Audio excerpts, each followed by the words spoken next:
Brutality of ISIS and the ongoing war in Syria have triggered an epic humanitarian crisis.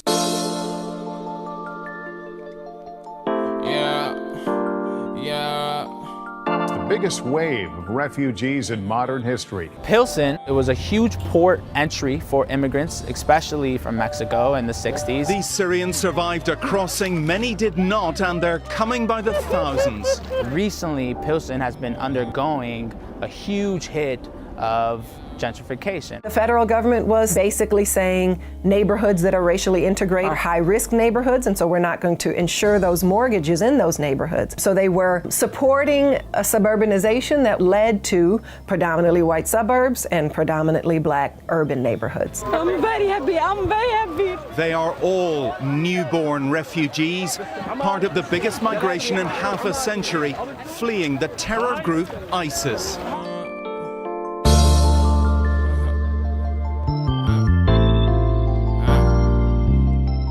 Most of my friends growing up were political refugees, and I actually didn't really know what that was until about 8th grade and Hotel Rwanda came out. The conditions in our communities not really changing. You know, you have gentrification really hit hard from like the late 90s to early 2000s. That's when you really see the beginnings of that.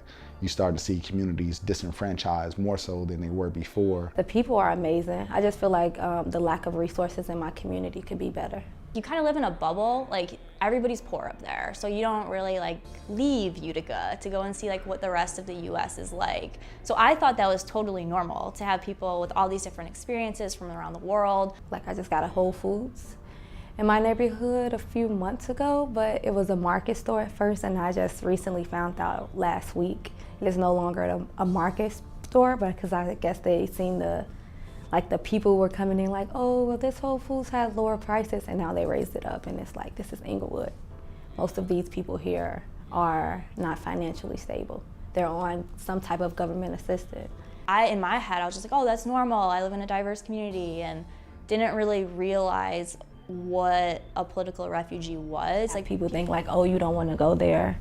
It's dangerous, you're gonna get shot. And then when you think about it, it's just like, it also, for me, it's just like another way of gentrification, because how can you say Inglewood is so bad and then you put a Starbucks and a Whole Food? The time that Rom gets into office, you know, we're closing 50 schools, really impacting our communities even more. Yeah, it's scary, don't go there, and then the people who live there, now they gotta move out. They gotta get away because where they live isn't safe, but it's just like, how is it not safe? And they're trying to supplement resources for you. Because of the segregation here, it's so easy for wealthy people, for white people to live a life on the north side of Chicago that's very beautiful, very peaceful, very calm. It's easy for them to trust the police because they don't see the police doing bad things very often up here. It's also easy for them to be very afraid of people that they don't know, of poor people, of people of color. Put my life in the hand of a cop come before the ambulance. I got my ass beat by a cop. That shit ain't fun, bro. They killed my homie Lil Tank. He didn't have a gun. Because I done lost a couple homies to the police. I know people who were killed by the police.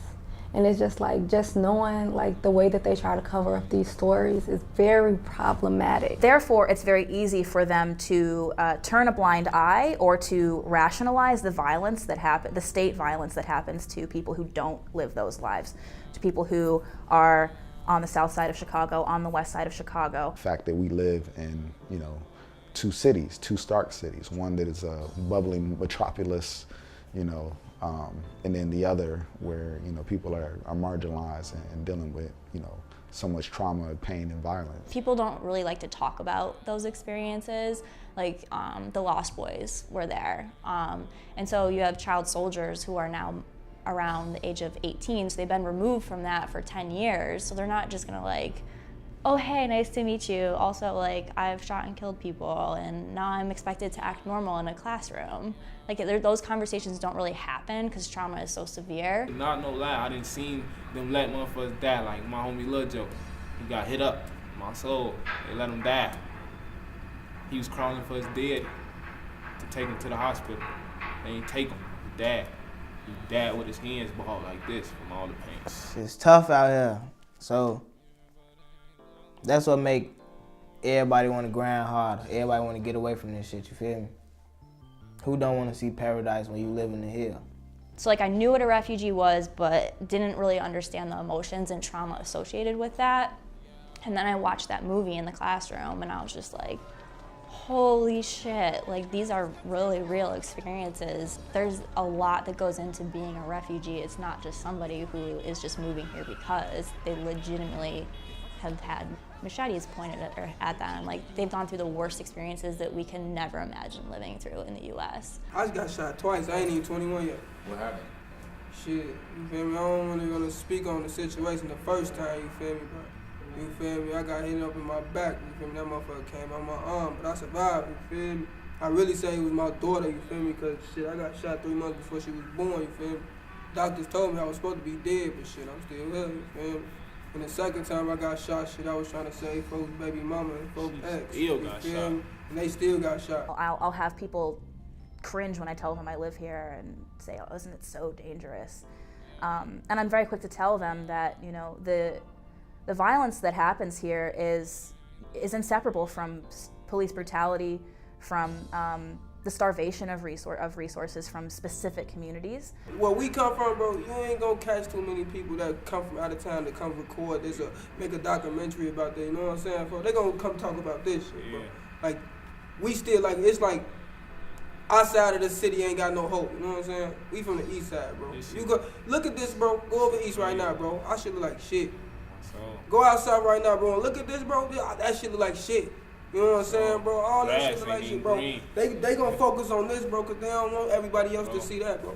We as organizers and activists really have to figure out how do we navigate that, right? How do we show people that these systems and institutions are illegitimate, that they need to be abolished, they need to be challenged, they need to be resisted and rebelled against. Chicago is a great microcosm of that, but of course, the whole system within this country depends on people of color being criminalized, because it depends on them being disposable within our economic system. It depends on them being incarcerated so they can be used as free labor. And it also depends on them being scapegoats for broader problems that are a result of capitalism, patriarchy, that hurts everybody in this country and not just people of color. So watching that video, it just kind of opened my eyes, not to that experience, but the role of politics and how that plays in it. So the US government with Rwanda decided to turn a blind eye to it. Why did that happen? And what would have happened if we didn't turn a blind eye?